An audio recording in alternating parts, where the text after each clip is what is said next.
Hey everybody, welcome back to our playthrough of the Doom board game, the tutorial map, if not actually using the tutorial rules.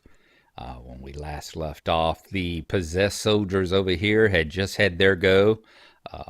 Charlie had opened the door and taken a pot shot, and then the possessed soldiers had come up and taken their go and had flopped back into cover. So we are now coming over and looking to see which ones, whether it's going to be one of the other three Marines, the Imps, or the Keiko Demons, which ones get to go next, okay? We haven't pulled it already, have we? Nope, we got two cards there, and the other one should be Charlie, right? Yep. Let's see which one it's going to be here. Whoa, not the whole stack, just the top one. Well, now we know who's going to move last, and we know who moves next. Okay, it is going to be the Invaders. So we've got a choice. It's either the Imps or the Keiko Demons. I think we are going to send the Keiko Demons out. They're going to be the next ones up. We got some interesting cards we can play. As you see the Keiko Demon here, it's got a speed of 5, a range of 6, a health of 6, and it uses 3 red dice. It flies, and the Revenant flies. So whenever you're flying, you ignore any figures moving through it. You can ignore any terrain that you're moving across. Of course, the impassable. You can't fly through walls, but you can fly over the what do they call it? Blocking terrain and the difficult terrain. And you don't have to pay extra for moving through figures. In this case, he doesn't have to pay extra for moving through figures with a Marine because he's just flying over the top of them. All right. One of them, we're definitely going to show off the chomp attack here. Before rolling any dice for an attack, if the defender's adjacent to you, you replace 2 red die with 2 black die. So that's what we are going to do. We are going to see if we can get, and we've got Hellish Power, Demonic Precision, and an Explosive Blast. Okay, so we're going to move this one first. He gets to go his 1, 2, 3, 4, 5. How much move do we have?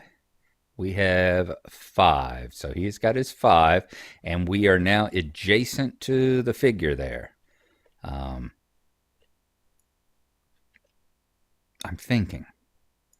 Now, does adjacency go through a corner? I know it wouldn't through a wall. If we were over there by the wall, we could still attack. We wouldn't be adjacent, however. But here, I'm not sure if adjacency goes through a corner or not. I know you can aim through a corner. I don't know if it counts as adjacent. Let me take a look in the rules right quick. And the rules say this is a yes. This wall here does create a problem. You can trace a line through there as long as the adjacency, it is adjacent as long as there's a space here that is adjacent to both of them. Let's say this thing over here. If this thing over here, you see how it causes a block on all 4 sides. If it was sitting right here, you could not trace a line through that corner. You couldn't move through that corner because this blocking would consider to block it off. That blocking item there, that 4-sided square would close it off and you wouldn't see through it. You couldn't shoot through it. You couldn't move through it. But because this space is free, these 2 are considered to be adjacent. And he has got, we don't even need to move out our little line ruler here. He has got a clear shot. Both of them have a clear view on the other, no cover. So the Keiko Demon is going to get to do his attack. And it would normally be 3 red dice. Instead, we're going to do 2 black and a red. Because we're up next to him, we're doing a chomp attack. And in addition to that, we're firing on Bravo, right? Yep, we're attacking Bravo. And, Bravo is at 7, so we can't do that one. I was thinking that if we attack Bravo, but Bravo has taken 3 points of damage from that last attack, didn't he? Yeah, he's the only one currently on the board that's taking damage. So we're not going to be able to do the hellish power. That's the one if we have to be the one that's taken the least damage or tied for the least. So we are going to be using explosive blast and probably demonic precision in this one though. Let's go ahead and roll the dice first. See what the number is going to come up as. 1, 2, and 5. So do we want to do this one?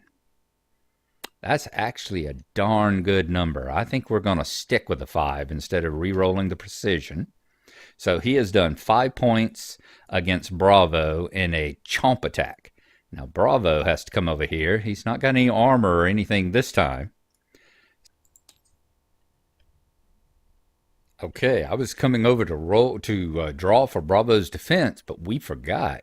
Bravo is stunned. That was the whole point in my using that stun card before and taking the penalty on the possessed roll. When defending, you cannot reveal any cards for defense, so he has to suck it up and eat the entire 5 points. 1, 2, 3, 4, 5. He is down to 2 health. All right. Now, the thing about the stun card, after you perform an attack or after the hostile attacks on you, you discard it. So, he is no longer stunned after that. So, we'll throw the stun over here in the discard bin as well, and we'll take the stun token off of him now and put it up here. Having no longer being stunned, he is now definitely going to use that med pack up underneath there. And that med kit is going to give him back 5 points.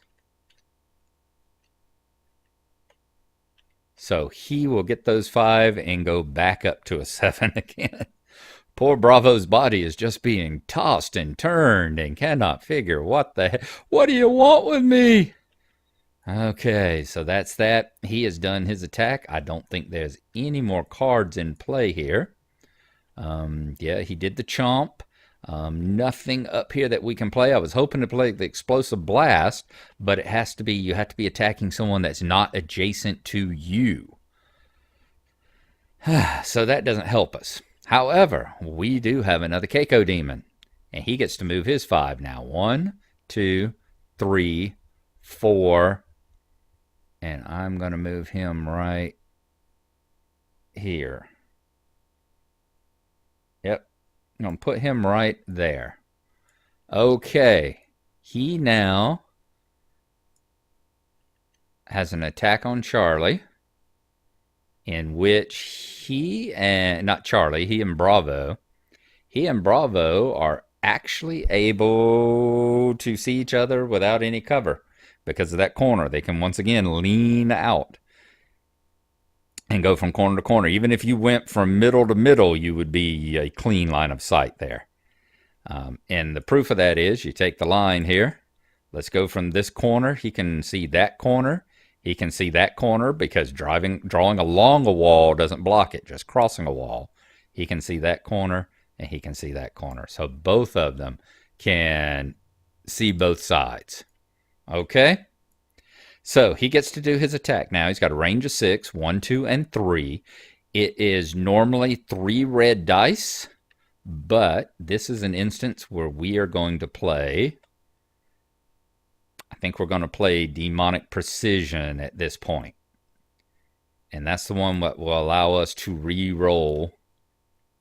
It was sitting up there because I had to replay this a little bit. I had gone forward and done another roll with this guy without realizing that Bravo had been stunned. So we were allowing him to defend himself far too much. Make sure that's off the board there. Okay, so we are going to roll the 3 red dice. And we have the ability to re-roll if we need to. Let's see. Actually, before we do that, I keep wanting to play Hellish Power, but Bravo is definitely not the one that's taking the least amount of damage. Boy, I want to play Hellish Power. Okay, we have a 1 and a blank. Yes, we're going to play Demonic Precision. We're going to re-roll these 2. And let's hope we get something better than that.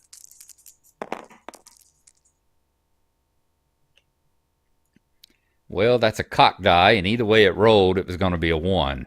So we have done 3 points of damage. So he is no longer stunned, so he does get to defend himself now. And he gets to defend himself with 1 shield. So we've done an additional 2 points of damage to Bravo over here.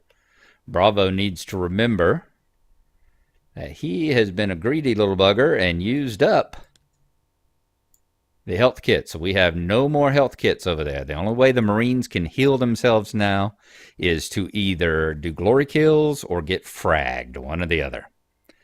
However, let me move this one off to the side. We will now play the Explosive Blast. So Explosive Blast, play this after you perform an attack targeting a non-adjacent figure. Roll 1 die, and each figure adjacent to it gets 1. So we're doing splash damage here. With the shotgun, you pick 1 figure adjacent to it. Here, you get every adjacent figure. It's still only 1 in our case, but if we had more Marines there, it would be different. And Charlie takes 2 points of damage. And with splash damage, shotgun damage, grenade damage, everything like that, you don't get a choice. You don't get to defend against it. Charlie has now taken 2 points of damage as well. Good use of a card there. That was the highest we could get on a red die. It's a shame we didn't have a couple more Marines around him, but not too bad. Not too bad. Okay, so now the Keiko demons have both gone. Let's go tap their card so that we know that they no longer can attack. And next up, who is it? It is going to be Delta. Okay. Delta, what all do you have? You're our buddy with the rocket launcher. You would love to get that one up there. And let's also remember you have a glory card, which means you have an additional 2 movement points. So whichever one of these you use is going to be 6 speed. Okay. And this one is going to do the same thing that we just saw with the Explosive Blast over there, and that every adjacent figure to whichever one we attack gets to take some splash damage. So we are going to take 1 point of damage to move forward. We're going to take a point of damage to open that door. Everything's already spawned, so nothing spawns again. We are at a range of 3. Does that work with our rocket launcher here? Yep, rocket launcher has a range of 6. Does 2 reds, 2 blacks. Nice. We are going to fire at Mr. Imp right there in the middle. We got a good chance we may take out both of these because he is already at a 4. So 2 black and 2 red. Let's see how this one goes. Should be 2 red over here already, right? Yep. Let's get them all together. Give them a good shake.